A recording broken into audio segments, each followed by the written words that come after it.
Nosotros, los otros. Un espacio de resistencia contra la discriminación, la xenofobia y la desigualdad. Si las palabras migran su significado, si nos exilian en nuestra propia casa, si la piel rechaza y el color separa, si los dioses discuten sus razones, si los géneros se sacralizan y los sexos no encajan, entonces simplemente seremos otros. Nosotros, los otros. Conduce Larry Levy en Radio Rebelde.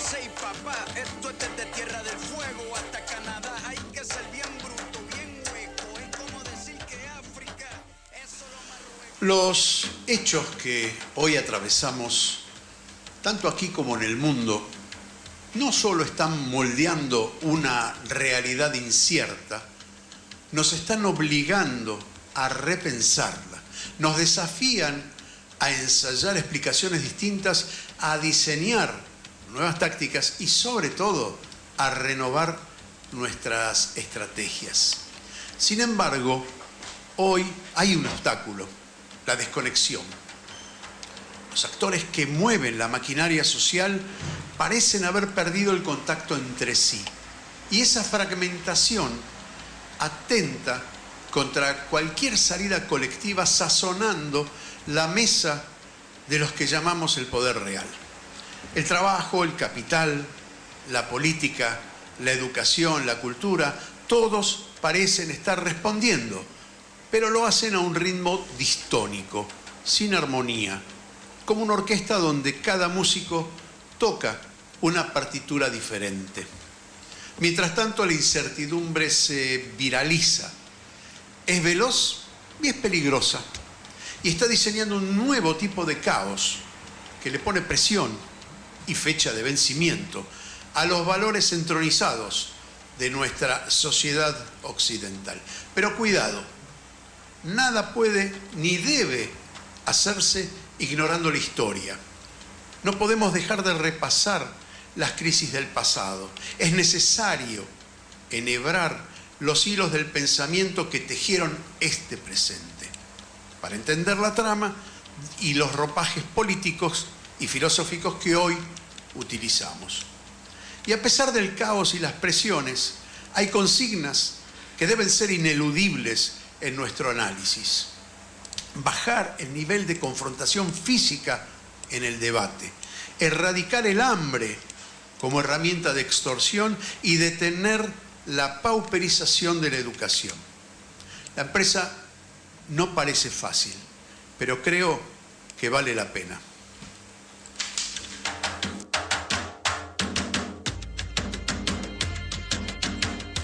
Bueno, y estamos aquí, nosotros los otros, Radio Rebelde.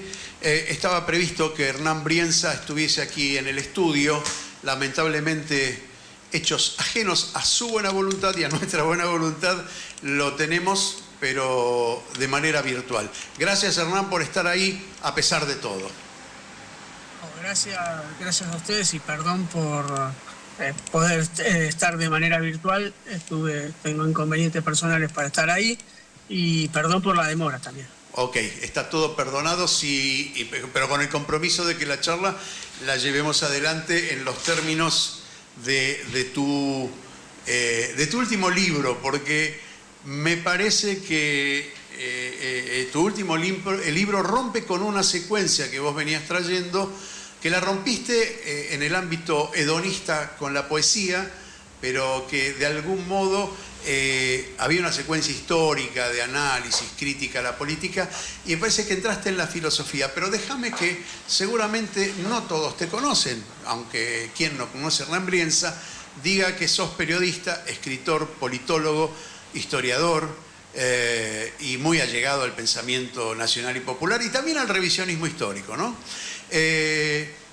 Fuiste periodista de un montón de medios gráficos, lo sos todavía, también trabajaste en radio, fuiste asiduo visitante de 678, hiciste la primera entrevista a Cristina Fernández de Kirchner en algún momento que ella decidió romper con el silencio con respecto a la prensa.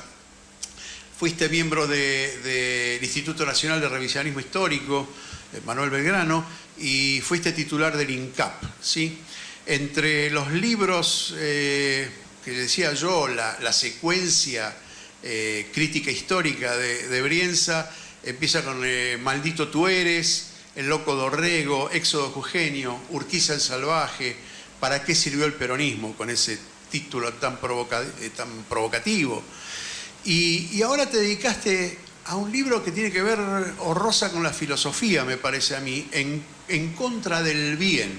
Y sometés el bien y el mal a una cosa relativa, no absoluta. ¿Me equivoco? ¿Cuál fue tu idea con este libro? Bueno, primero gracias por la lectura minuciosa. Yo creo que hay un cambio ya con La Argentina Imaginada, que es un libro que trabaja el pensamiento y la formación de la cultura a través del pensamiento en el 2019, y entre otras cosas, ¿Para qué sirvió el peronismo? Y El síntoma Milei, que son quizás más ensayísticos, y en cambio es cierto, hay algo en contra del bien que tiene un tono más filosófico que ensayístico. Y es una revisión de cómo miramos el mal y el bien a lo largo de nuestras perspectivas culturales, y que lo pongo de alguna manera en juego también con las formas en las cuales nuestra sociedad tramitó el bien y el mal en los últimos 50 años, ¿no? Sí, y sobre todo en esta década de los 70 tan crucial para... Sí, seguramente elegiste el momento, capaces, ¿no? seguramente elegiste el momento para salir con este libro, porque estamos justamente conmemorando en pocos días el 50 aniversario del golpe militar. La pregunta, Hernán, es, a ver, vos tenés una línea, quiero decir que con Hernán compartimos mesa todos los sábados durante casi 10 años, ¿no? Hasta la pandemia, y después de alguna manera la pandemia nos atravesó y nos pasó como le pasó a mucha gente, nos dispersó. Hemos charlado estos temas de algún modo, hemos discutido, hemos debatido, nos hemos peleado en la mesa, pero me parece que el hilo que encontraste ahora sobre someter a lo relativo de los términos bien y mal es también una construcción, como lo es la realidad. No sé si a eso apuntás, en señalar que, bueno, donde hoy está el mal, para otros no es tan malo, y donde está el bien tampoco es tan bueno para otros, ¿no? Digo, hay una manera de relativizar y de ponderar esas adjetivaciones en el ámbito político, y lo relaciono, bueno, con tu carrera política, ¿no? Sí, no, el libro no hace una relativización del bien y el mal. Lo que hace es tratar de explicar por qué muchas veces bajamos nuestro umbral de tolerancia al propio mal que hacemos. Siendo conscientes de que hacemos un mal, pero de alguna manera tramitándolo a través de una percepción de que lo que hacemos está bien, porque hay un bien supremo, y porque además construimos una ifreidad, una yo mismidad que está en función de creer que somos los buenos de la historia, y por lo tanto el dolor que infligimos está justificado. Está justificado por un bien mayor, ¿no? Y justamente el título del libro, que es En contra del bien, es en contra de ese tipo de bien, ¿no? En contra del bien supremo que de alguna manera intenta justificar cualquier tipo de daños que uno pueda cometer, ¿no? Y que pueda ejercer hacia los demás. En esa comparación o en esa introspección que haces, ¿dónde queda la verdad entonces? Porque, es decir, vos decís bien que no relativizás ni el bien ni el mal, sino es como ponerse el ropaje de aquel que actúa pensando que lo hace bien y a lo mejor no se da cuenta de que está haciendo algo en contra de otro y No, ahí sí, se entra da el cuenta, otro. se da cuenta. La frase que inicia el libro Sí. es una frase de Videla diciendo: no me arrepiento de nada de lo que hice, pero me hubiera gustado no tener que hacerlo, pero yo sé que Dios está conmigo. Es una frase que de alguna manera explica el proceso de pensamiento de lo que yo llamo el bien brutal o el bien supremo. Videla es consciente del daño que produjo, no es que no se dio cuenta. No se arrepiente porque era necesario ese daño o ese mal. Por lo tanto, ese mal que hizo fue un nombre de un bien supremo. Por lo tanto, no es un mal en sí mismo, sino que es un bien para él. Y uno puede pensarlo en Videla, pero también puede pensarlo en cualquier otro tipo de personajes o protagonistas de la historia que hayan puesto por encima del el daño concreto un bien mayor al cual ese sacrificio, que exigía ese sacrificio, ¿no? Y entonces, El sacrificio de hacer un mal. ¿dónde entran los genocidios? ¿Dónde entra el holocausto? Ahí hay un problema, digamos, de contradicción, me parece a mí. Al contrario, Larry. A ver. Justamente un genocidio se hace porque alguien se cree parte del bien y cree que el otro es aquel que sobra en una humanidad. Cuando Hitler mata a 6 millones de personas, no lo hace diciendo qué malo que soy, cómo me gusta matar judíos, gitanos, homosexuales y comunistas. Lo hace porque cree que el mundo es mejor sin ellos, porque cree que un mundo más bello y un mundo más justo es el mundo de los arios. Cuando alguien cree que hay que exterminar a la burguesía porque la burguesía es el principal enemigo del proletariado y el freno a la revolución, las masacres posibles las hace en nombre del bien. Cuando alguien cree que hay que defender a la civilización occidental y cristiana y construye los campos de concentración que se produjeron en la Argentina, está creyendo que está defendiendo la civilización occidental y cristiana, que está defendiendo la República. Cuando alguien bombardea Gaza de la manera que la bombardea en nombre de un pueblo elegido y en nombre del derecho inalienable del Estado de Israel, está convencido que es el bien. No está diciendo soy malo y me gusta hacerlo, más allá de que se es consciente de algunos daños y algunas maldades que se producen. Cuando alguien sale de las ultratumbas y se carga y secuestra y mata a 200 israelíes que estaban festejando una rave, no lo hacen en nombre del mal, lo hacen en nombre del bien, pero no solamente no lo hacen hipócritamente en el nombre del bien, están absolutamente convencidos de que eso que hicieron está bien, aunque sea un daño. ¿Y quién maneja la línea de la verdad o de la razón?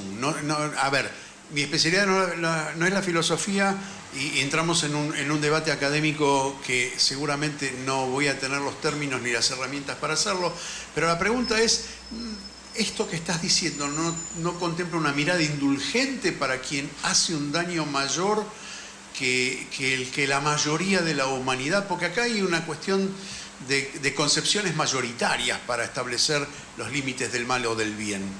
No, al contrario, yo creo que justamente la comprensión de por qué se hace el mal no tiene nada que ver con la administración de justicia. Ajá. Y no tiene nada que ver con el daño concreto realizado. Si yo mato a una persona creyendo que esa persona merece ser asesinada, una cosa es la motivación que a mí me llevó a realizar ese hecho, la posibilidad de comprensión de quizás por qué yo hice ese hecho, pero no tiene absolutamente nada que ver con la sanción del hecho concreto que es el asesinato. ¿Y dónde entonces queda el contrato social que fija qué está mal y qué está bien, como consenso de mayorías, digamos, ¿no? Es decir, hay un contrato que dice no matarás, no robarás, etcétera, etcétera, etcétera, los 10 mandamientos como primer contrato social universalizado, hubo otros antes, y ahí establece de algún modo una lógica, por llamarlo de alguna manera, que cita a la convivencia. Es decir, convivimos bajo un manto de, digamos, convenciones entre nosotros que dice, bueno, eso está mal. Claro, pero eso no está fuera de duda, en el propio libro no está puesto en duda, al contrario. El derecho a la comprensión de por qué se realiza el mal no tiene nada que ver con la sanción del mal. Si vos matás a una persona, por mucho que hayas tenido buenas intenciones, debes ser castigada porque hay una convención jurídica que hace que eso esté mal. No es el relativismo, mi libro no trata del relativismo moral de los juicios de Nuremberg, donde los abogados de los nazis decían que bajo la legislación alemana estaba permitido la solución final. Justamente lo que digo es que más bien te diría que todo lo contrario. El daño real, el daño concreto siempre es punible. Siempre es punible y por supuesto es punible en función de cada una de las sociedades y sus contratos sociales. El tema me parece que es necesario comprender los motivos y los mecanismos que llevan a que una persona o un colectivo apelen a un bien supremo y ejerzan un mal radical, un mal absoluto, para que no vuelvan a cometerse ese tipo de males, o al menos estar alertas cuando alguien elabora discursos que están relacionados a arrogarse el bien y poner por encima de los daños concretos sacrificios que justifican la realización de males concretos, ¿no? Pregunto, yo no leí el libro, en general, como no soy no somos un programa de cultura o de literatura, trato de que el autor del libro, cuando en este caso saludamos la salida de cualquier libro, me parece positiva y en estos tiempos más aún, intento que el autor del libro nos convenza, a mí y a nuestros oyentes o televidentes, a que nos acerquemos al texto escrito y lo leamos. Te pregunto, ¿es sentencioso o generás preguntas? Porque me parece que abordar un tema tan conflictivo como la verdad, el bien absoluto, el mal absoluto, y lo que ocasiona en el accionar, en la dinámica social, me parece que, y vos sos un provocador nato, nos conocemos hace mucho y me permito decirlo con liviandad, pero porque sé cuál es tu búsqueda a través de esa provocación.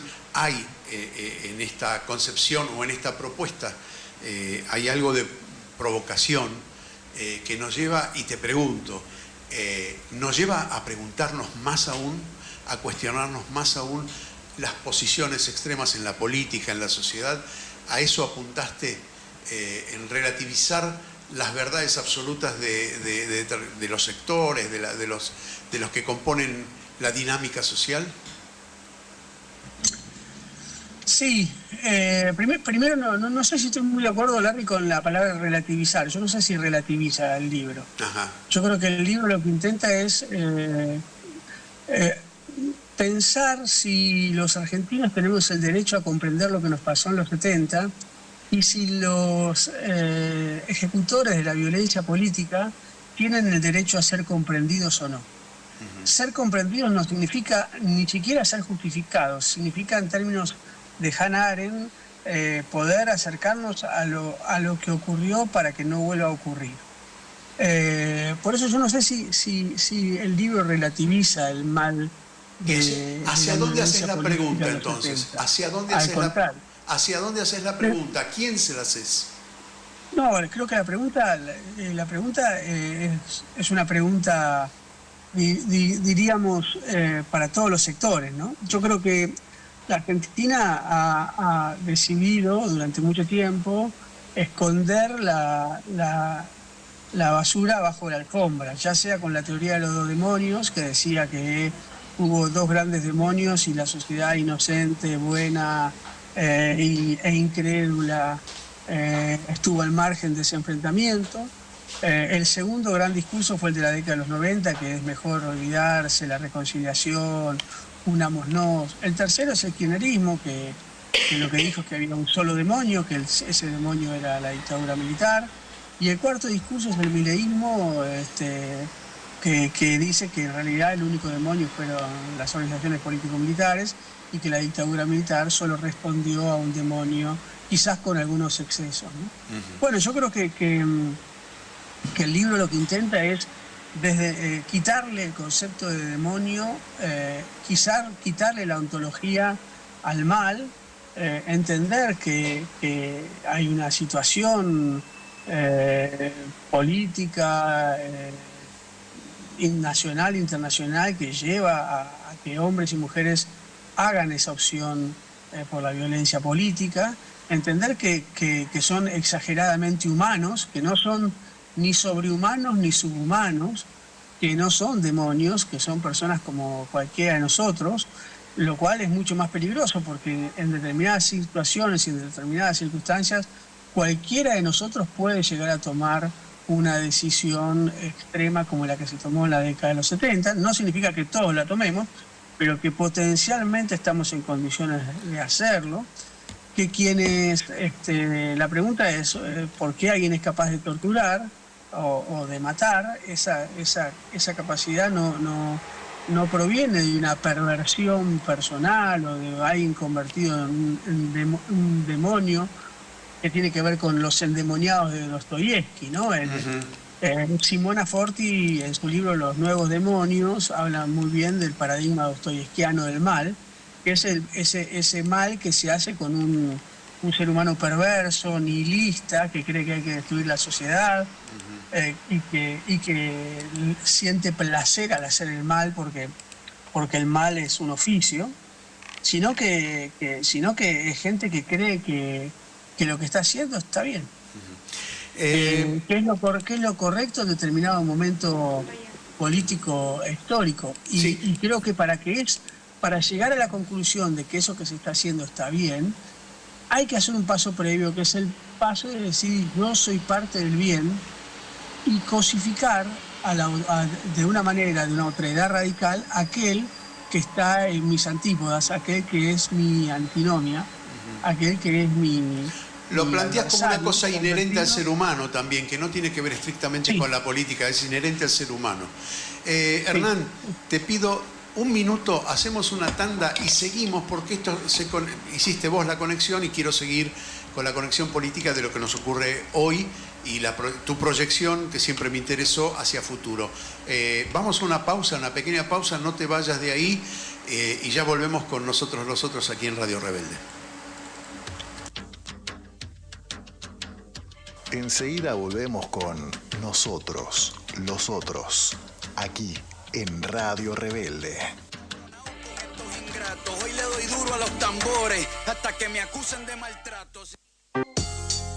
WhatsApp de la Rebelde 11 2690 8496 1126 908496.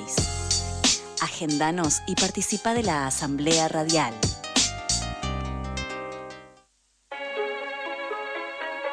Nace Rebelde Stream. La Rebelde ya no es solo una radio. Ahora es Rebelde Stream, el canal de streaming más compañero. Métete a nuestro YouTube, suscríbete y participa del canal más compañero. Marcando una línea de periodismo, siendo fieles a lo que pensamos. Rebelde Stream, un medio emblema. Rebelde Stream. Seguimos en Radio Rebelde con Nosotros los Otros. Pueden sacar de la vitrina la peste campesina. Esto va para el capataz de la empresa. Estamos en Nosotros los Otros en comunicación virtual con Hernán Brienza, que acaba de publicar un libro cuyo título, En contra del bien, de alguna manera intenta... no le gustó el término, no te gustó, Hernán, el término relativizar, pero poner de algún modo en retrospección la mirada sobre el bien y el mal y cómo cada uno de nosotros se para frente a eso. Y más o menos concluimos después de tu explicación en que de algún modo esta cuestión del bien y el mal es inherente al ser humano y es difícil de ubicarnos y de ponernos en jueces de esos conceptos, ¿sí? De todas maneras, yo particularmente no como académico, sino como periodista, la indulgencia con respecto al mal, bueno, es una construcción de la que no me puedo separar, pero por una cuestión cultural y no filosófica. Pero lo que pasa es que hay un problema. Sí. Es que yo no digo nada de eso que vos estás diciendo. Ajá. El libro no dice nada de eso. Entonces estás peleando con un fantasma que no existe. Justamente. Yo no relativizo el mal. Yo no soy indulgente con los que hacen el mal. Lo que intento es explicar y comprender por qué se hace el mal, porque de la manera en que nosotros comprendemos por qué alguien hace el mal, podemos evitar en mecanismos colectivos que se vuelvan a repetir esos males. Yo no estoy diciendo, torturar no está tan mal. No, nunca lo puse en duda. Lo que te digo es que tampoco estoy diciendo que los que hacen el mal son menos malos porque se crean buenos. Lo que me parece que es interesante es desarticular los mecanismos por los cuales una persona comete atrocidades y se cree buena. ¿Y por qué me parece que esto es interesante? Porque si nosotros seguimos reproduciendo la lógica de el otro es malo y le gusta ser malo y nosotros somos buenos, bueno, entonces somos los buenos que tenemos derecho a exterminar al malo. Y esa es la forma en la cual nos venimos masacrando desde hace miles de años los seres humanos o millones de años los seres humanos. Por lo tanto, no es una relativización del bien y el mal, ni tampoco es una relativización de los daños que se cometen. Lo que yo intento hacer es desarticular las formas en las cuales se llega a un mal radical como es el del exterminio del otro. Ajá. Hay un tema que me interesa introducir acá en este punto, porque me parece que hay algunas miradas filosóficas de las que yo no participo, pero que están relacionadas con la mirada religiosa, ¿no? Con ese todopoderoso que determina el bien y el mal, que llevó a tipos como Primo Levi a preguntarse por qué ocurrió lo que ocurrió en el Holocausto y tener una mirada que o reniega de Dios o apunta a Dios como justificativo de las cosas las atrocidades que ocurrieron. Y la pregunta es, ¿introdujiste en el libro algún concepto que tiene que ver con esta mirada religiosa que por ahí explica lo que una mirada aséptica y digamos, atea no podría explicar o la justifica de otra manera? Sí, claro, porque parte de la teoría del bien supremo es agustiniana, ¿no? Es San Agustín el que inicia el debate sobre el bien supremo basado en la ciudad de Dios como primera cuestión post-maniquea, porque Agustín no es un maniqueo, sino es contrario al maniqueísmo, pero sí hay una ciudad de Dios y una ciudad y sectores que están en contra de la ciudad de Dios, ¿no? Esa binariedad o esa lógica de bien y mal, esa lógica de blanco y negro, esa lógica de absolutos que está atravesado por la noción del bien supremo y que está presente en las interpretaciones más radicalizadas de la religión. Sí, el paraíso y el infierno, sí, la contradicción, sí. Ninguna de las tres religiones justifica ninguna de las masacres que en nombre de las religiones hacen sus adeptos, sus feligreses, sí. Pero es cierto que algunas concepciones judeocristianas justifican o alientan la construcción de una ipseidad vinculada a la santidad o a la bondad suprema o a la idea de el bien que justifica cualquier atrocidad, como pueden ser las guerras justas en Santo Tomás, como puede ser la yihad en su versión más radical del Islam, o también la idea del pueblo elegido de Israel como justamente ser un elegido de Dios. Es estar del lado del bien, claro. Justifica erradicar al que no es el elegido de Dios, ¿no? Digamos. Hernán, pero sí, claro, las religiones muchas veces alientan ese tipo de construcciones de bienes absolutos para uno mismo, ¿no? De reclamación de bien absoluto para uno mismo. Y un lugar de amparo también funciona, ¿no? Como sí, para, ¿sí? Hernán, un lugar de justificación, ¿no? Claro, claro. Porque finalmente lo que hay es una gran justificación de por qué yo realizo ese mal, ¿no? Hernán, nos quedan pocos minutos y siendo vos mi interlocutor hoy, no puedo evitar entrar en el tema político. Esta mañana te escuché ahí en La Patriada, estabas hablando con Barragán sobre John William Cook y esta discusión de peronismo revolucionario o no revolucionario. Dame una semblanza o un diagnóstico de lo que está pasando dentro del peronismo hoy, a pesar de que vos escribiste un libro cuyo título era ¿Para qué sirvió? Yo creo que todavía sirve el peronismo y por eso te pido un diagnóstico de su presente. Sí. A mí me parece interesante, en función del libro En contra del bien, es pensar a Milei en función de esta clave del bien. Porque la peligrosidad de Milei justamente está en que él construye una ipseidad absoluta. Es los argentinos del bien contra los inmorales y los corruptos que creen que el Estado cobra impuestos está bien. Y a mí me parece que ahí hay una peligrosidad que me parece que hay que atender y que hay que desmenuzar para ver cómo algún sector de la sociedad volvió a apelar al bien supremo para generar un daño y un sacrificio sobre el resto de la sociedad. En ese sentido me parece que hay que tener mucho cuidado con lo que Milei está construyendo respecto de la ipseidad y de la autoridad radical, ¿no? Porque cuando Milei dice todo aquel que cree que el Estado debe cobrar impuestos es un corrupto y es un inmoral, lo que está haciendo es generando una desmesura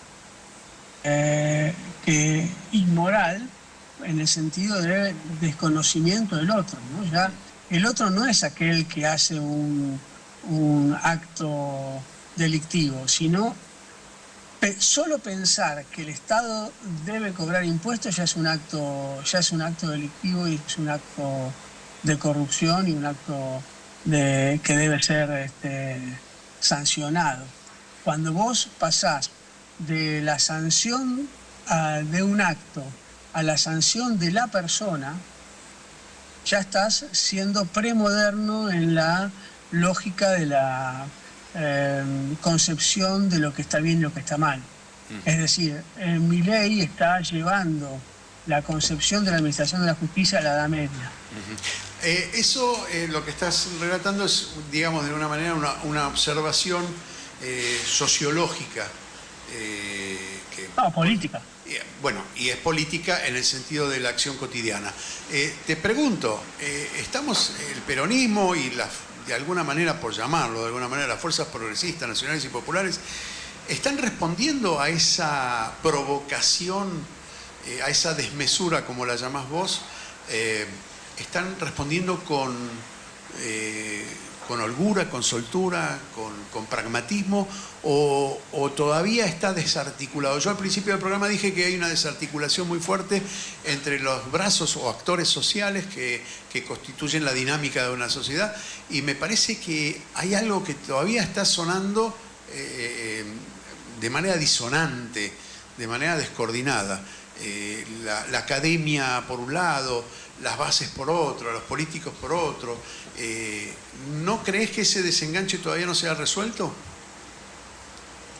Sí, yo creo que todavía la oposición no está a la altura de la situación, pero no que no está a la altura moral, digamos. No lo digo como una crítica, sino lo digo como una lectura práctica de lo que está ocurriendo, una lectura que uno puede llamarla realista de lo que está ocurriendo, ¿no? La oposición no está, primero toma conciencia de la gravedad de Milei, por supuesto, pero no toma conciencia de que debe formar un cinturón ecológico para impedir que Milei profundice esa violencia discursiva que la estamos viendo en las últimas semanas de una manera desatada, ¿no?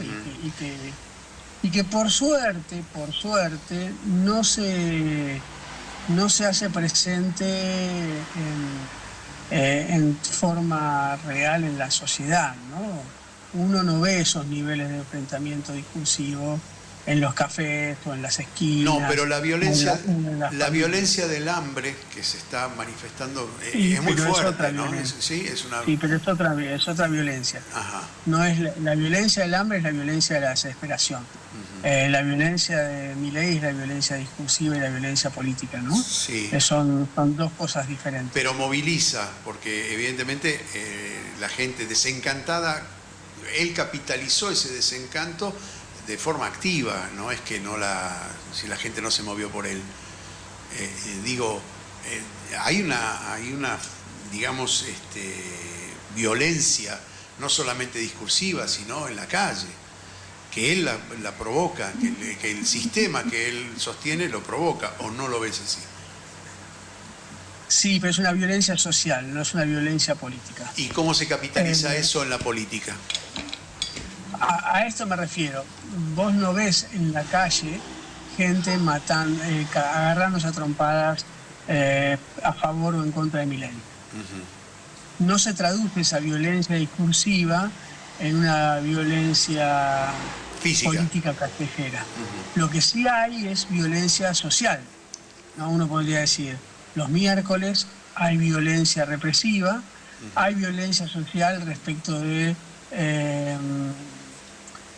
por ejemplo, la violencia que ejerce la pobreza, la miseria, el hambre, incluso las formas desesperadas de resolución de la salida de la pobreza, como puede ser la delincuencia, ha aumentado, es decir, hay mayor violencia capilar, ¿no? Digamos, uno puede visualizar que hay gente que ejerce violencia cuando se baja después de un choque en una esquina, pero no hay violencia política en términos del discurso de Milei, ¿no? Digamos, aunque sí hay una problemática de otredad muy fuerte en la Argentina, donde quienes votan a Milei son discursivamente estigmatizantes del otro y viceversa, ¿no? Quienes no votamos a Milei también somos muy estigmatizadores del votante de Milei. Eso no se visualiza con la virulencia con la cual la construye el propio Milei, ¿no? A la gran parte de la sociedad el discurso del 1 de marzo le pareció absolutamente desatinado, incluso a gran parte de los votantes de Milei, excepto a esa barra protofascista o neofascista que estuvo presente en el Congreso de la Nación, ¿no? Que se parece mucho a las escenas de la serie de Mussolini que se pueden ver en Movie en este momento, ¿no? Escúchame, te pido, tenemos 3 minutos, tu diagnóstico del peronismo. Vos sos un tipo que formás parte del espectro peronista, críticamente, acríticamente en algún otro momento también, porque lo hemos compartido en alguna mesa. ¿Cómo lo ves al peronismo hoy? ¿Qué hay que hacer con el peronismo? No, yo creo que toda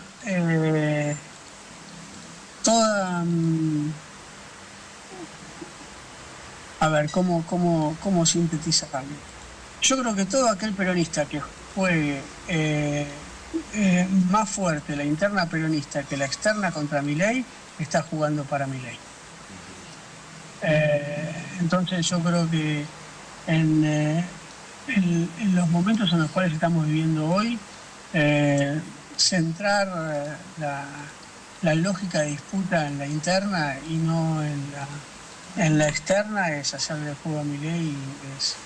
Y esa interna es una interna amplia, porque no me parece que deba incluir solo el peronismo, ¿no? Me parece que tiene que ser mucho más amplia la cuestión, y creo que son tiempos de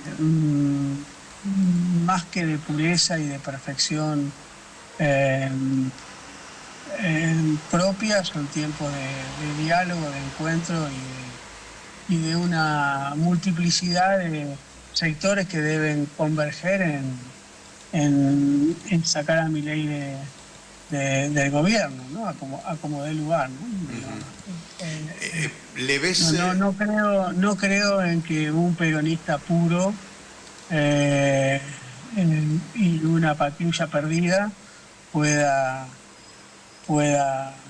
sacar a Milei del gobierno, ¿no? Más bien creo que es un esfuerzo de un gran colectivo de pluralidades y de interpretaciones, incluso sobre el propio peronismo. Hernán Brienza, te agradezco esta comunicación, te comprometo que, no sé, de aquí al fin de año, en algún momento te vengas al estudio, así podemos charlar con más cercanía, nos podamos interrumpir como lo hacíamos en la mesa del bar durante tanto tiempo. Hace falta, me parece, esta contención entre los compañeros, digamos, que participan del Movimiento Nacional y Popular, y que podamos debatir todos estos temas de manera amplia y sin cancelar al otro. Me parece fundamental lo que acabas de decir. No existe el purismo político, por lo menos en esta etapa de la evolución política argentina, y bueno, hay que combatir este fascismo a como dé lugar, ¿no? Gracias por haber estado aquí en Nosotros los Otros, amigo. Nos encontraremos en cualquier bar en cualquier momento. Nosotros nos vamos a encontrar aquí en Nosotros los Otros de acá a 7 días menos 1 hora para no perdernos este programa. Nuevamente, gracias, Hernán. Nos vemos. Gracias a ustedes. Un abrazo grande. Hasta aquí, Nosotros los Otros. Aquí. Mírame, estamos aquí. Nos encontramos la semana próxima, aquí, en Desde Radio hace rato, Rebelde. cuando ustedes llegaron, ya estaban las huellas de nuestro